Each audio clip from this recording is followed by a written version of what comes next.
es tu mundo. Date una vuelta.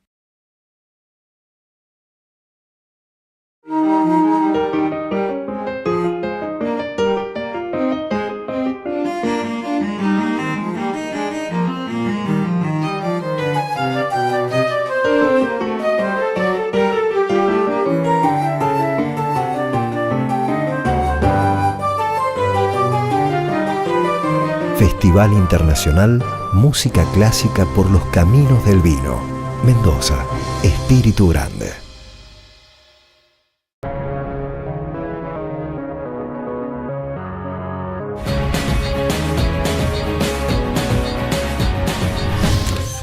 Esta historia poco conocida y hasta un tanto misteriosa comienza cuando Perón fue agregado militar en Chile. De Buenos Aires le encomendaron conseguir el documento militar chileno secreto más importante, que es el plan de ataque ante una hipotética guerra con Argentina. Y Perón enseguida se amalgamó perfectamente bien en la sociedad chilena.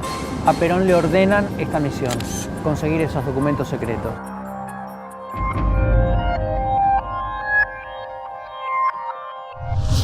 Me llama mi papá, que vendimos el primer premio del Kini 6 y bueno, fue una alegría muy grande. Voy a donar el premio a quienes lo necesitan. Queremos que la gente nos ayude también con alimentos no perecederos para que estos nenes que no tengan para comer, los podamos ayudar nosotros.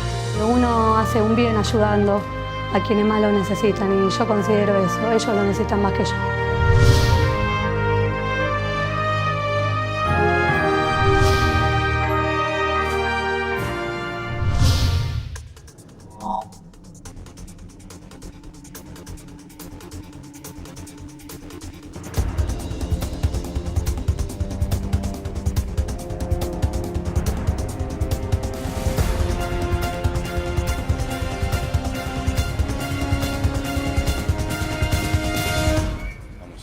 La Chacarita y los recuerdos van apareciendo y uno va seleccionando, sobre todo estando con Adrián Pignatelli, que ha elegido en lo que es la investigación, en lo que es un trabajo exhaustivo, ubicar al general Perón en un espacio no conocido, que es el de espía. Adrián es un hombre de medios, escritor, periodista.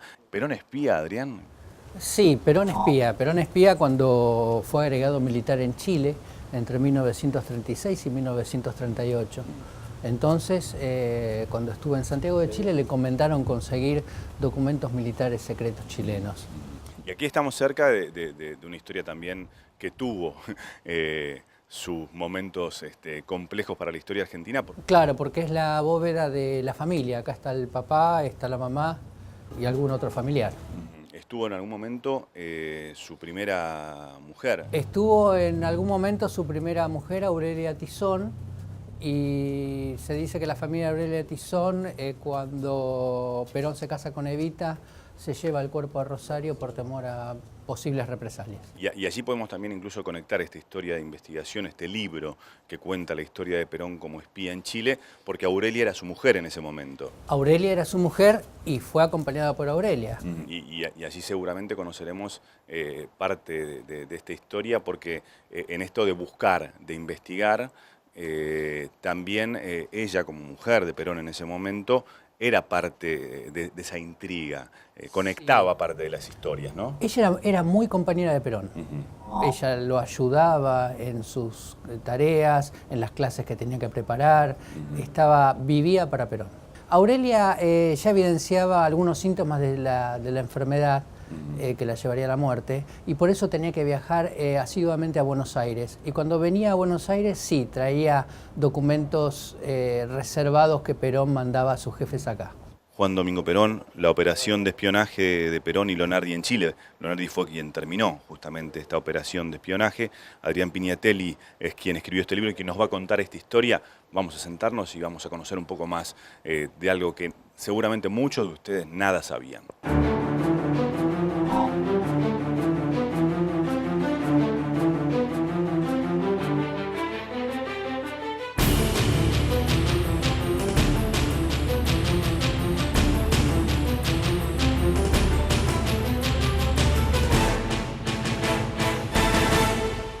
Nos trasladamos a marzo de 1936, la Embajada de Chile, muy cerquita aquí.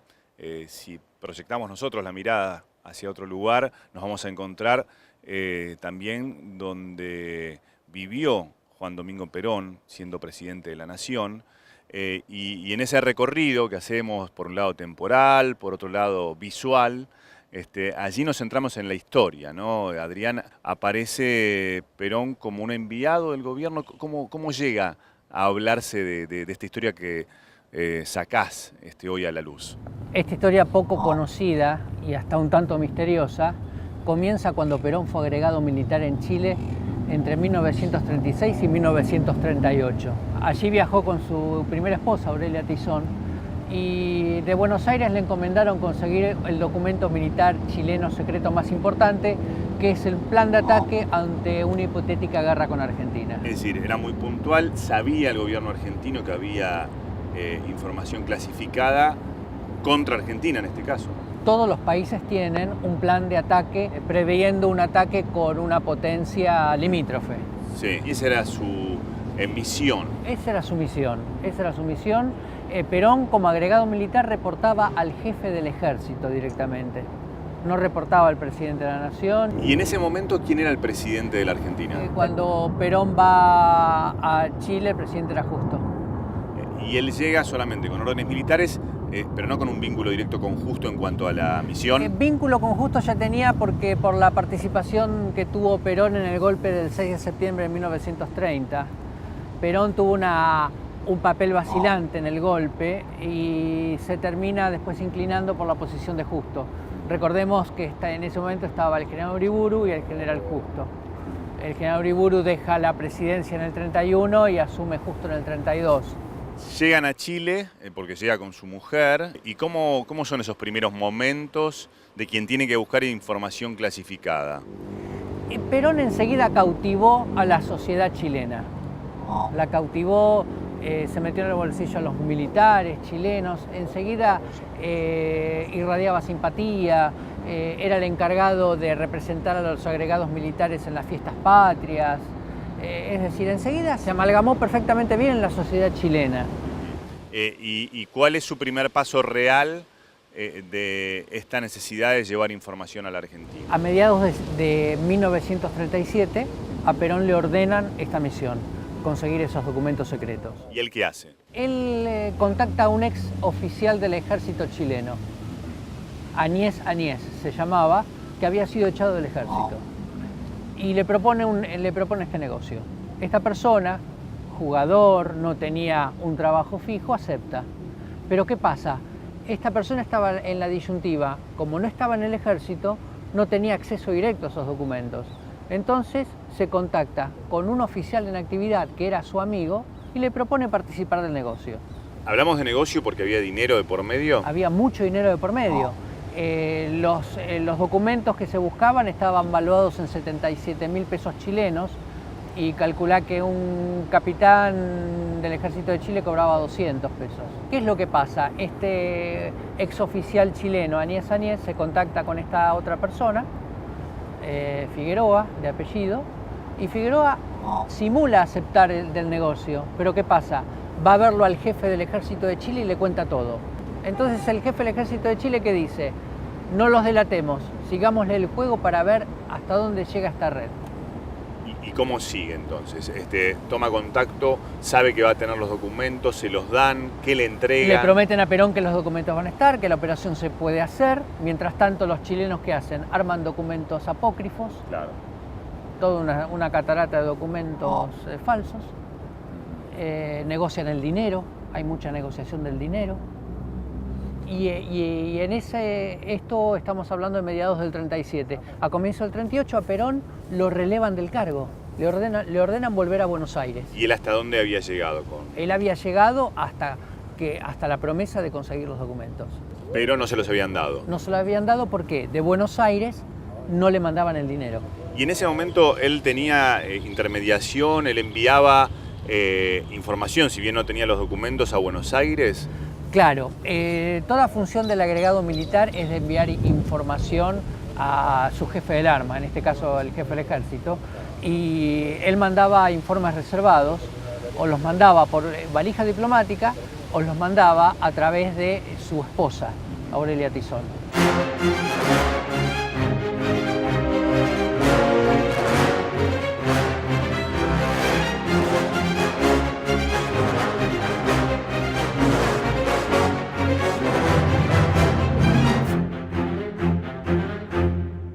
trataba de Perón de concretar esa operación, pero el tema fue el dinero. Allí es donde se detiene la tarea Claro, de él. porque ¿qué pasa? Perón ya había armado todo, pero el dinero no aparecía. Es decir, no le mandaban el dinero de Buenos Aires. Y aquí que en enero del 38 a Perón lo relevan del cargo. Le ordenan volver a Buenos Aires. ¿Y quién lo reemplaza? El mayor Eduardo Lonardi, quien venía con una excelente foja de servicios, pero que de inteligencia militar poco y nada sabía. Y él de ese poco empieza a saber por Perón, es el propio Perón quien lo ayuda. Entonces ambos matrimonios, el de Perón y de Lonardi, conviven en Santiago de Chile todo febrero. Ajá.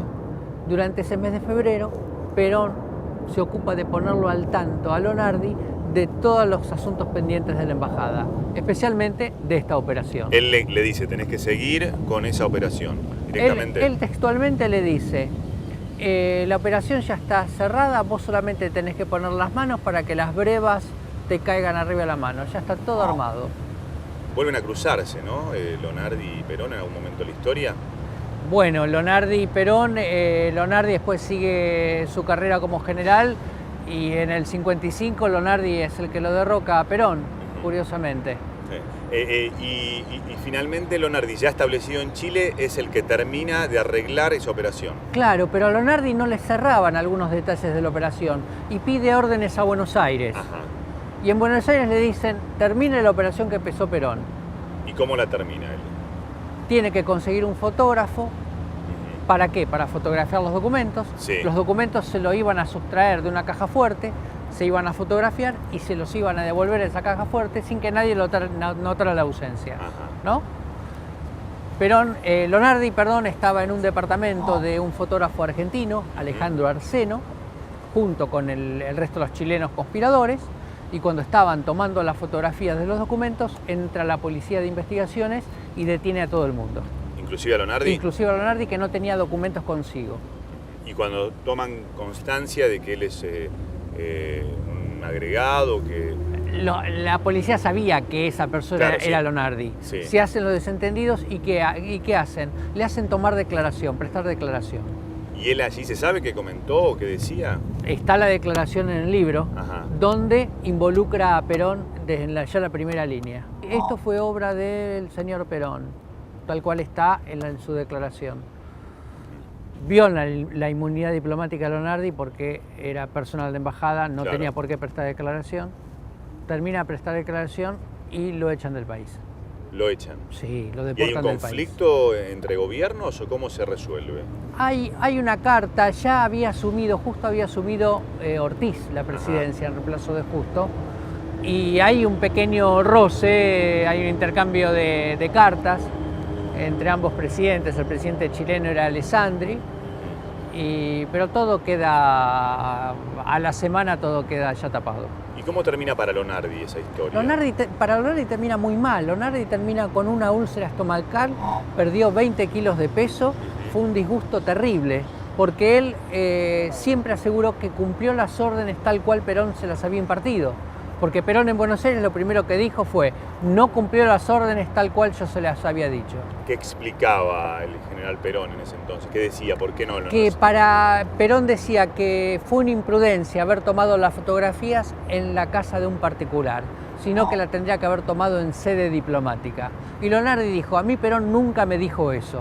Bueno, era el momento, ¿no? Eran decisiones personales. Claro. El tema entonces es Perón y Chile después del incidente. ¿Qué pasa con Perón? En Chile la investigación dura exactamente 9 días. En 9 días condenan a los culpables, los echan del país y para Chile se terminó. ¿Por qué? El presidente Alessandri en octubre de ese año tenía que entregar el poder y tenía otras preocupaciones. Por ejemplo, resolver el conflicto del canal de Beagle con Argentina. Entonces, ¿qué hace? Invita al nuevo canciller argentino que era Cantilo. Ajá. Lo invita al país. Es decir, que como se si resuelve. Nada hubiese pasado. Se resuelve, nada pasó. Acá no pasó nada. Y tanto dejó de pasar que es una historia que conocemos ahora. ¿Se escondió de alguna manera esto? ¿Se escondieron los documentos? ¿Qué pasa? Acá en Buenos Aires a Lonardi se le hace un sumario que rápidamente desaparece, lo exculpan, acá no pasó nada, y Lonardi también sigue su carrera militar durante el gobierno peronista, llega a general, Y es un caso que se soslaya, se tapó. Mucha gente, historiadores peronistas, seguramente no están de acuerdo con esta observación de este libro, No. con esta investigación. Algunos historiadores aseguran que el que metió la pata fue Lonardi, que el autor de toda esta maniobra fue Lonardi y que Perón no tuvo nada que ver. Ajá. Los documentos chilenos prueban lo contrario. ¿Y esos documentos cómo llegan? Esos documentos, estamos hablando de la causa 952/38, una causa que por años se consideró perdida en un incendio. Yo cuando empecé a investigar en Chile me dijeron no, está perdida, no existe, se perdió, y de tanto ahondar que un día me dijeron la encontramos. Y así fue como sale la verdadera historia de lo que pasó en Chile en aquella época. ¿Qué se decía hasta ese entonces de la presencia de Perón como agregado? Lo que se conocía de Perón era toda la actividad que él desarrolló como agregado militar, en los actos oficiales, en los banquetes. Era una personalidad que enseguida se hizo amigo del embajador argentino, Federico Quintana. Enseguida confraternizó y congenió perfectamente bien con todo el mundo. Uno puede sobreentender que casi era una venganza esa presencia luego como parte del golpe de Lonardi, fue una... Muchos quieren ver el germen de la Revolución Libertadora en este incidente. Ajá. Y vos sabés que cuando Perón fue presidente, Lonardi llegó a general, ocupando puestos importantes. Pero Lonardi recién pide la baja, creo que en septiembre del 51, cuando fue un intento del golpe de Estado contra Perón. Pero ellos siguieron teniendo una relación. Los documentos que están acá aseguran que el que ideó toda la maniobra fue Perón. ¿Y eso quién lo dice? ¿Chile? Eso lo dice Chile. ¿Por qué? Chile, cuando atrapa a toda la red, les hace prestar declaración, declara a todo el mundo. Están todas las declaraciones que cuentan muy detalladamente cómo fue la operación. Y así Los habla lugares donde se reunieron. ¿También el fotógrafo? Habla el fotógrafo, habla la esposa del fotógrafo, habla este ex oficial chileno, hablan todos los protagonistas, están acá en el libro. ¿Y no había un encono hacia Perón? Quedó un encono Sí. hacia Perón de los militares chilenos. Ajá. Nunca se lo perdonaron. Perón vuelve a Chile recién en febrero de 1953 siendo presidente. Y ya había pasado mucho tiempo. Ya a Perón lo vitorean por la calle. Era otro. Chile en ese entonces necesitaba mucho de Argentina. Chile no estaba muy bien y necesitaba de Argentina. Las naciones de América Latina constituyen la unidad económica más fecunda para servir de plataforma a la felicidad de sus pueblos. Desgraciadamente, y por circunstancias de un periodo histórico que vamos ya sobrepasando, hemos vivido aislados, preocupados permanentemente en los problemas políticos de nuestra organización. Mientras tanto, la avaricia y el egoísmo de las empresas internacionales realizaba con apariencias de progreso, de cooperación y de ayuda el despojo de nuestras economías que mantuvieron durante un siglo sus caracteres coloniales. Aquellas mismas empresas fueron las que provocaron muchas veces la inestabilidad política interior en los países de América, con la inconfundible finalidad de prolongar por medio del desorden el siglo de expoliación y de la explotación colonialista. Adrián, Perón utilizaba, entre otras cosas, un sistema de claves. ¿Esto era para quién? ¿Para con el contacto? Claro, él ideó un sistema criptográfico para elaborar cartas en clave para comunicarse con sus contactos en Ese Chile. era Heinz. Era Áñez, sí. Áñez. Áñez. Y este hombre, él es el justamente intermediario chileno. ¿Qué pasa con él? Él, en 9 días, la justicia militar chilena cierra el caso y condena a los culpables. A Áñez lo condenan a 5 años de cárcel y lo terminan expulsando del país. Al fotógrafo argentino lo condenan a 1 año de cárcel y también lo terminan expulsando del país sin cumplir la pena. Y estos documentos, que Sí. está allí la declaración de Eduardo Lonardi. Sí. ¿Cómo se llega hasta Eso- elemento concreto de trabajo? Eso está en la famosa causa 952, de la que te hablaba anteriormente, donde está toda la historia. Y hay otra parte también de la historia que la atesora la familia Lonardi, que tienen los papeles privados del general, donde una parte cuenta el episodio de Chile, ¿no? Y pareciera ser como si cada uno de los que participó de esta historia dejara todo en Perón, porque leía por aquí también que Aníez dijo haber recibido la orden de cómo hacer los mensajes. Sí, sí. Aníez fue depositario de ese sistema de claves que dio Perón, y Aníez después le dice al juez: yo nunca la verdad comprendí este sistema de códigos, era muy complicado. Y esta manera de trabajar tiene que ver con alguna situación similar de Perón, es decir, que él trabajó... Perón desarrolló algunas actividades de inteligencia anterior a Chile. ¿Dónde?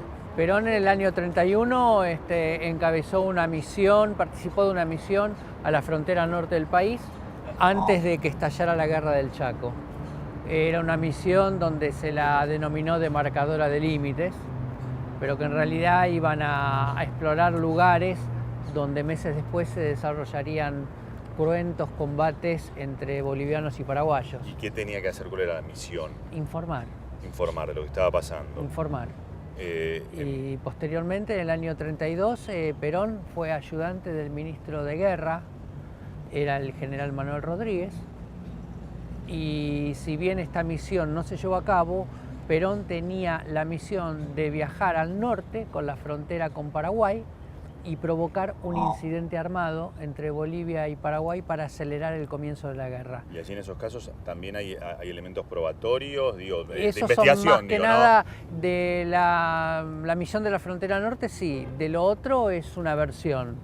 Yo lo menciono como versión porque no hay de esas cosas no quedan documentos. Claro, y en esos tiempos, ¿qué salía a la superficie? ¿Qué se sabía de esto?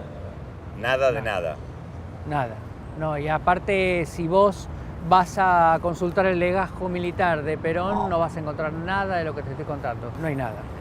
También hay una referencia a contactos nazis. Sí. ¿Por qué? Porque cuando Perón estaba en Chile, Perón estaba ávido de contactos políticos, militares, empresariales, y de pronto se cruza con una persona que se llamaba Augusto Siebrig, que era un alemán que se había casado con una argentina y que se había radicado en Santiago de Chile. Este personaje alemán hacía gala de sus contactos con la cúpula nazi. Él decía tener contactos. Él decía tener contactos, y en Chile se lo conocía como un espía nazi. Tal es así que cuando termina la Segunda Guerra Mundial es encarcelado en Estados Unidos por espía. Y en el año 1947 este Siebrig aparece mágicamente en Buenos Aires trabajando como si nada.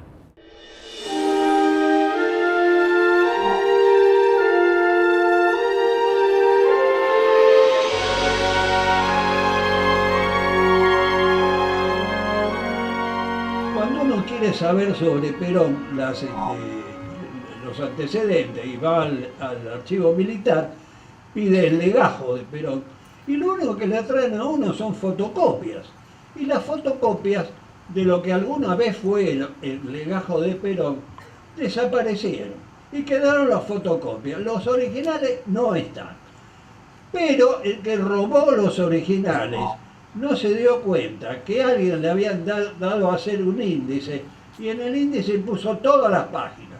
Al legajo le faltan como 20 páginas, pero están anotadas en el índice. Y en esas páginas está el plagio y está también todo lo que lo atrapa a Perón en el caso chileno. Lo que ha quedado ahora es lo que ha hecho Adrián, que ha hecho una investigación muy cuidadosa y muy detallada de todo lo que pasó ahí, con todas las pruebas, porque consiguió hasta lo que dicen los chilenos, lo que se publicó en Chile, y lo que no se publicó también, que eran papeles que estaban reservados. Él lo consiguió. ¿Cómo lo consiguió? No sé, saben, ustedes pregúntenle. Pero bueno, lo consiguió. Y esos papeles demuestran que todo es cierto, y que hubo una acusación de espionaje que fue cierta. Para mí es un gran gusto estar participando, ¿no es cierto?, en la presentación del libro de mi amigo Adrián Pignatelli.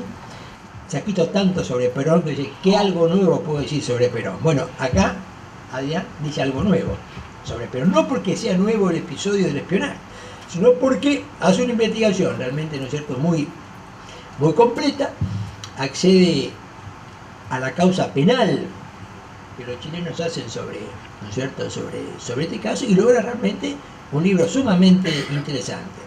En este punto, ¿no es cierto?, Adrián profundiza un hecho del periodo de Perón, que es el periodo, yo diría, menos conocido. Es decir, el periodo del Perón militar hasta el 43, hasta el 4 de junio del 43, es un periodo, yo diría en general, un poco frente al gran fenómeno político que se inicia en el 43, es un periodo que quedó un poco relegado, yo diría, y poco investigado. En alguna medida, ¿no es cierto?, yo creo que él acá está aportando un capítulo importante de una biografía del Perón militar hasta el 43, que creo que está faltando desde el punto de vista de la historiografía argentina. Y él acá aporta, ¿no es cierto?, una pieza muy importante, ¿no es cierto?, en este sentido, ¿no?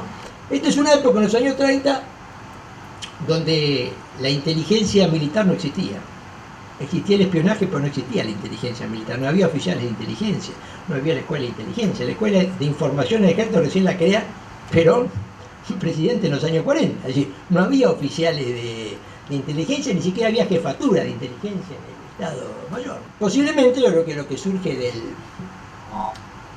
mi visión del libro de Adrián, que es interesante, si esta operación de inteligencia, ¿no es cierto?, que Perón pone en marcha,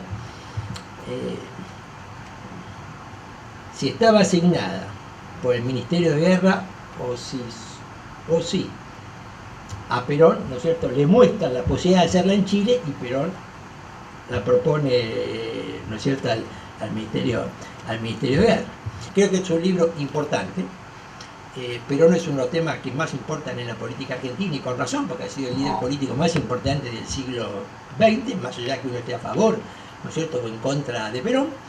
Este libro realmente no estaba escrito, y acá Adrián hace un aporte realmente importante para ampliar un vacío, que es lo poco estudiado que está el Perón pre-43. Ese Perón, ¿no es cierto?, que es un oficial no demasiado brillante, que sabe bien moverse en los núcleos de poder, ¿no es cierto?, y en el cual este episodio juega un papel realmente importante en su trayectoria y personalidad. Muchas gracias.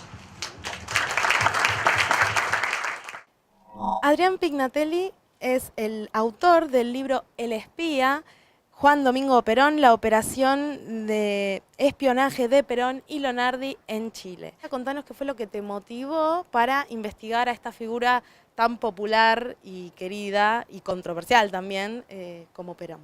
Vos sabés que, vos bien decís, es una figura muy querida, controversial, carismática, y todo lo que es el Perón anterior a ser presidente, lo que yo llamo la prehistoria del peronismo, hay hechos que no son lo suficientemente explotados, estudiados. Uno de ellos es este caso, el de Perón, agregado militar en Chile entre 1936 y 38. Y hoy en la presentación, ¿por qué elegiste a estas personas que fueron las que te presentaron? Bueno, Gambini yo creo que es la persona que más sabe de peronismo en la Argentina. Escribió 3 tomos sobre la historia del peronismo. Con Gambini somos amigos hace mucho tiempo. Yo trabajé con él en la vieja revista Redacción, en el programa Interpelación, y con Rosendo también coincidimos juntos trabajando en Radio Mitre en el año 97, nos hicimos amigos, él me ayudó muchísimo en temas de historia y los elegí justamente por eso, para que uno hablara del Perón político y el otro hablara del Perón militar. Y a la hora de escribir, ¿te fue difícil hablar sobre una persona como Perón con tantos detractores, pero también con tanta gente que lo quiere y tomando un partido? Vos sabés que tuve el cuidado de ceñirme a los documentos para evitar esto, para evitar que saliera gente a decir, esto es mentira, esto no fue así, esto sí, esto... No, todo el libro está basado en una documentación. Cada cosa que leas va a estar respaldado por un documento, por una cita, por algo. Perfecto. No hay nada inventado, no hay nada novelado, no hay opinión. Exacto. No hay opinión propia. Es una investigación. Porque claro, Perón, vos tenés la mitad de la biblioteca a favor y la mitad en contra. Pero este es un hecho, yo diría, incontrastable. Perfecto. Y también tenías otros libros, me comentabas. Tenía otros libros con la misma editorial, Ediciones Ben, en el 2011. El Traidor, que es el único caso en la Argentina de un militar acusado de espionaje, degradado en ceremonia pública, el único caso en la historia militar argentina, y condenado a cadena perpetua por un delito cuya culpabilidad aún está en duda.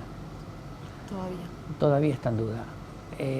Se lo llamó el caso Dreyfus argentino, y mi anterior otro libro fue Ruggerito, que es una biografía del pistolero de Alberto Barceló, en Avellaneda de 1920-1930. O sea que, buen investigador. Sí, y haciendo una retrospección veo que son todos temas de la década del 30. Y el primer libro es una biografía de Ricardo Balbín. Perfecto, bueno, muchas gracias. Les recomendamos para leer El espía, Juan Domingo Perón, la operación de espionaje de Perón y Lonardi en Chile. Gracias. A vos, muchas gracias.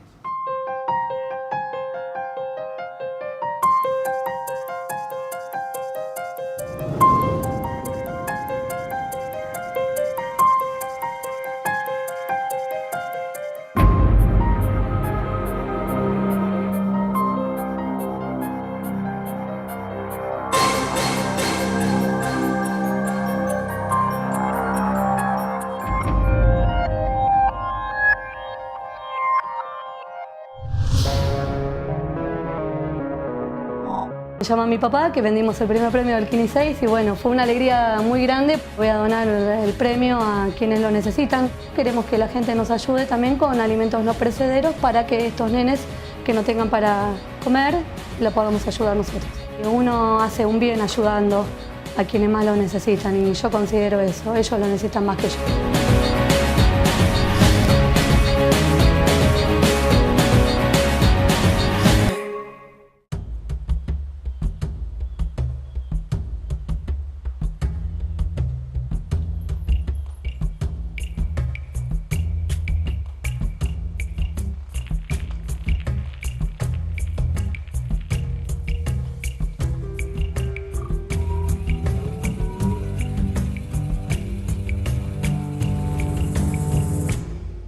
Argentina es tu mundo. Date una vuelta.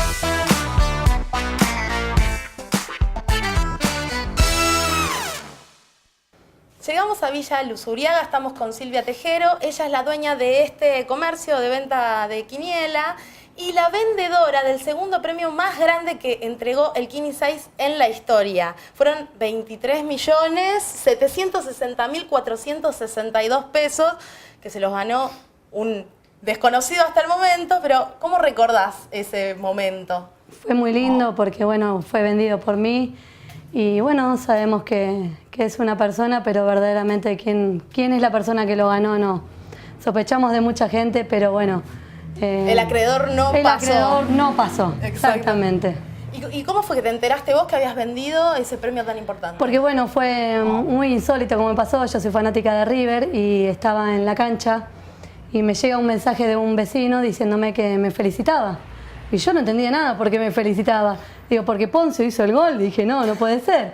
Y bueno, y ahí me vengo a enterar porque después me llama mi papá que vendimos el primer premio del Kini 6 y bueno, fue una alegría muy grande por haber vendido y por ver a River ganar, obvio, que soy muy fanática. Las dos cosas. Y sabías que iba a venir un premio para vos también por haber sido quien vendió ese boleto. Exactamente, sí, te dan un porcentaje de lo que ganó la persona. Pero bueno, el que lo ganó, bien merecido lo tiene y que lo pueda disfrutar, que sepa administrarlo. Exacto, pero el condimento, digamos, de esta historia es que el premio lo pensás donar. Exactamente, voy a donar el premio a quienes lo necesitan y bueno, vamos a ir a un comedor con un grupo de amigos. ¿Cómo es que te iniciás en este trayecto solidario? Bueno, yo empecé hace 6, 7 años a ayudar a una escuela de Santiago del Estero y bueno, las cosas del país se las cerraron, la maestra dejó de ir al colegio y empezamos a ir con este grupo de amigos al Hospital Posadas, del cual vamos para el Día del Niño y para Papá Noel. Ah, perfecto. ¿Qué llevan? Llevamos alimentos que podemos llevar, juguetes, ropa, lo que la gente tenga para ayudarnos, se lo llevamos. Y ahora en este caso queremos que la gente nos ayude también con alimentos no perecederos para que estos nenes que no tengan para comer, lo podamos ayudar nosotros. ¿Cómo te estás organizando? Porque vemos acá el local lleno de cajas. Sí, en cualquier momento me echan de acá del negocio, pero bueno, tenemos un montón de cajas que se lo vamos a llevar a ellos y tenemos más todavía, lo que pasa es que lo tenemos en la casa de un amigo porque bueno, acá más cosas no entran. ¿Y cómo van a hacer para trasladarlo? ¿Eso? Y bueno, estamos buscando para poder ir camionetas o alguna tráfico o alguien que nos quiera acompañar para poder llevar todas estas cajas. ¿Y sabe el hogar al que vas a destinar ese dinero que se ganó acá, que van a ser ellos los que lo reciban? Sí, sabe y estamos esperando la comunicación para poder ir en cualquier momento. ¿Cómo van a evaluar el tema de en qué se va a gastar el dinero o lo van a dejar en manos de las autoridades? No, vamos a ir nosotros, ver cómo se encuentra el hogar y llevar nosotros mismos lo que ellos necesitan. ¿Y este hogar se encuentra en Mercedes, provincia de Buenos Aires? En Mercedes, provincia de Buenos Aires. ¿Y por qué este hogar en particular? Porque por medio de una clienta, Cristina, nos dijo de este hogar y bueno, vamos a esperar el llamado de ellos para poder llevarle las cosas. ¿Cómo fue que decidiste decir no, esto lo dono? Porque ellos lo necesitan más y uno hace un bien ayudando a quienes más lo necesitan y yo considero eso, ellos lo necesitan más que yo. Exacto, porque vos también lo necesitás. Sí, pero ellos más. ¿Y tu familia qué dice? ¿Cómo se compone tu familia? No, tengo mamá, tengo papá, una hermana, un sobrino y bueno, mi mamá me apoya, mi papá también y toda la familia, todos primos, todos me apoyan porque ellos lo necesitan más que uno. Yo vengo de un accidente que tuve hace poquito. ¿Qué te pasó? Un camión me cortó el dedo subiéndome al auto en una estación de servicio y bueno, son golpes que te da la vida y salgo adelante con todo esto y voy por ellos. ¿Y cómo fue la repercusión en el barrio? Uy, impresionante, impresionante. Al otro día todas las cámaras de televisión, la gente, no, bien, todos tirando muy buena onda y sabiendo lo que uno iba a hacer, que verdaderamente es lo que uno hace.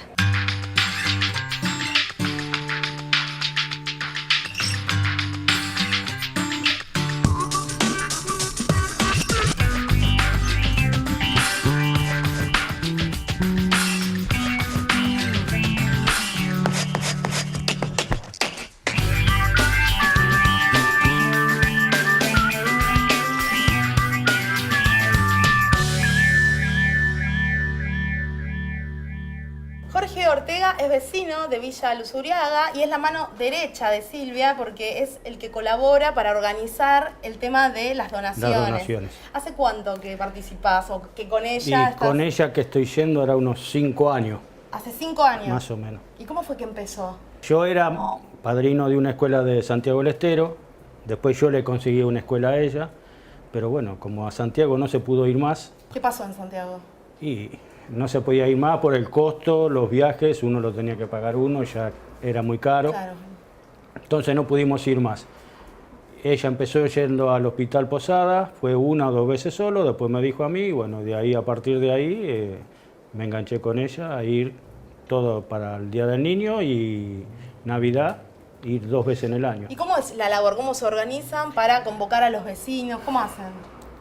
Hacemos carteles con que recibimos donaciones, y bueno, la gente nos ayuda, separamos la mercadería, la ropa, juguetes, lo que sea, se hacen rifas, hemos ido a comprar juguetes a Liniers. ¿Cómo fue lo de la Sí, compra se esa? hizo 2 rifas y con la recaudación que se hizo fuimos a Liniers a comprar juguetes y esos juguetes se los llevaron a los chicos para fin de año. Y ahora surgió esto de ir a un hogar a entregar mercadería. Estamos esperando que nos llamen para darnos la dirección e ir. Toda la mercadería que tenemos, ya no tenemos más lugar. Yo tengo mercadería en mi casa, ella tiene guardada mercadería, más toda la que hay acá. Y entonces tenemos que sacarla sí o sí. Es que hicieron un muy buen trabajo porque acá tenemos toda la mercadería que está... ¿En cuánto tiempo la recolectaron? Y un mes. En un mes recolectaron esto más lo que está en la casa. Sí, lo que está en la casa, es lo que nos sobró de, digamos, lo de Navidad, que fue la última vez que fuimos. Entonces, como eso nos quedó, ya queda guardada para la próxima. Claro, entonces ya tenemos juguetes, ropa. ¿Qué es lo que más dona la gente? Y fideos, arroz, leche, galletita, leche, todo el alimento no perecedero. Exacto. ¿Y los lugares a los que ustedes lo llevan, les piden determinadas cosas? No, porque uno lleva lo que realmente puede y lo que realmente la gente dona. Nosotros llevamos, o sea, ponemos de nuestro bolsillo para poder a veces comprar mercadería nosotros mismos y más mercadería que la gente nos entrega. Y en esta labor solidaria, en el mes de febrero, Silvia vende el billete ganador del Kini 6. Del Kini 6. ¿Cómo recibiste la noticia? No, a mí me puso muy feliz, muy contento, se lo merecen, porque yo que la conozco desde que empezaron acá, que creo que hace 14 años que están. Yo ya venía antes a esta agencia y desde que ellos se hicieron cargo siempre vine. Yo tengo una boleta fija, que todos los días, de miércoles y domingo, es fija, la tengo ahí. Yo si no vengo sé que la pasan. Entonces la confianza que yo les tengo a ellos, para mí me puso pero muy feliz. Por eso se lo dije, al padre también se lo dije. Me alegra muchísimo que le haya tocado. ¿Y en qué contexto te enteraste de que ella pensaba donar? De boca de ella. Conociéndola a ella, sabía de que algo de eso iba a ser. Yo le hablaba, digo, pero me dice no. Me dice, hay gente que lo necesita más que yo. Entonces, bueno, ella está de ella, sale del corazón de ella. ¿Y en una reflexión te pusiste a pensar qué hubieses hecho vos en su lugar? Ayudaría también, a lo mejor no con lo que ella propone, pero también ayudaría. Yo tengo familiares, bueno, primero ayudaría a mi familia y después también ayudaría a entregar a algún hogar o a chicos que también lo necesitan. Bueno, felicitaciones por la obra y a seguir cosechando solidaridad. Esperemos que esperemos que nos ayuden más. La gente que nos conoce sabe que las cosas llegan porque le demostramos que llegan porque se sacan fotos y como para que no duden.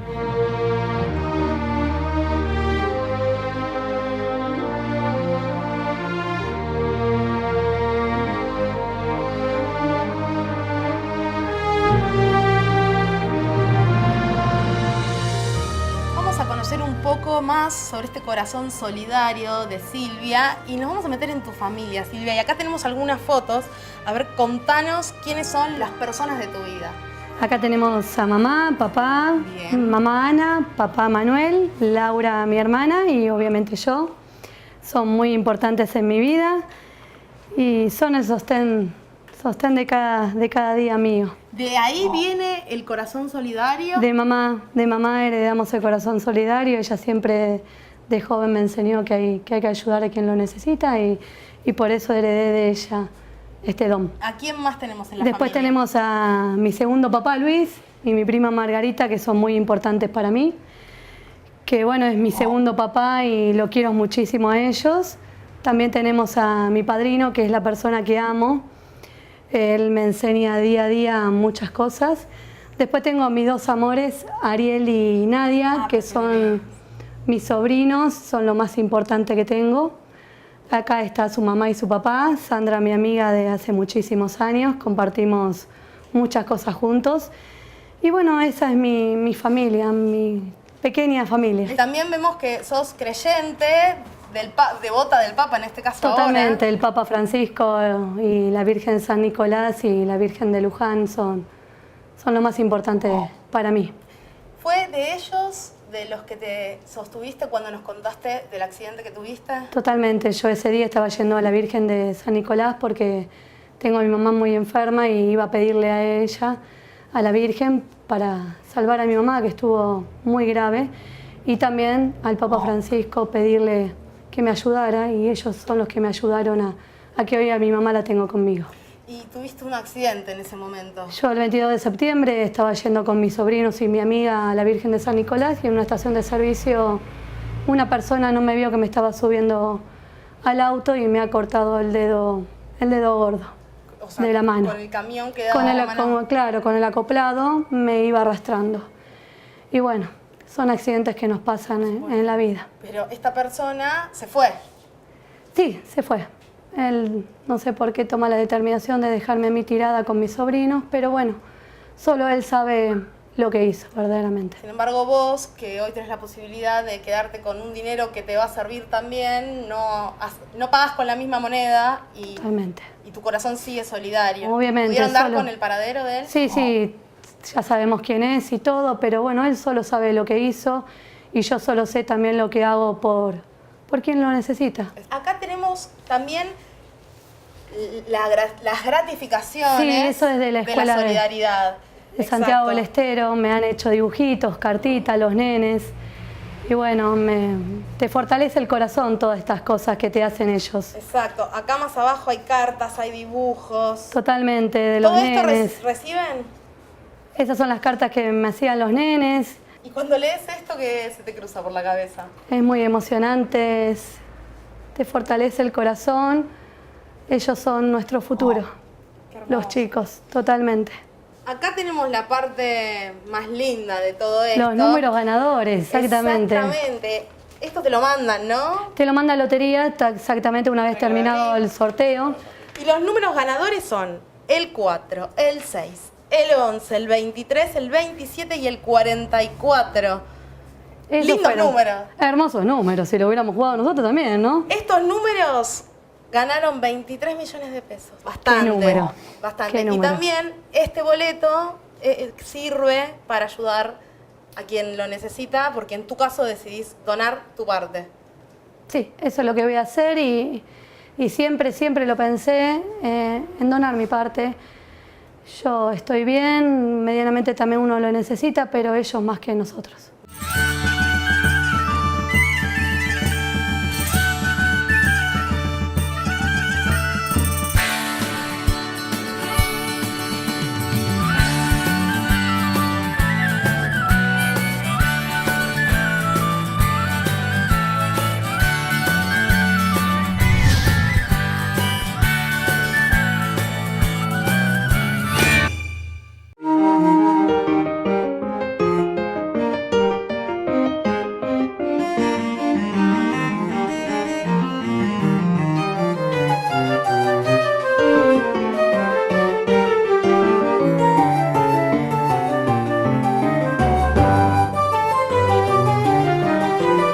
Festival Internacional Música Clásica por los Caminos del Vino.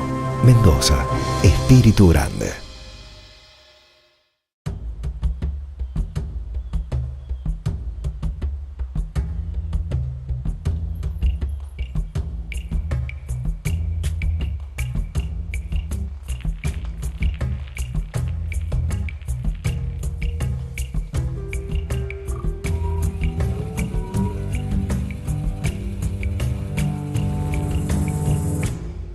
Argentina es tu mundo. Date una vuelta.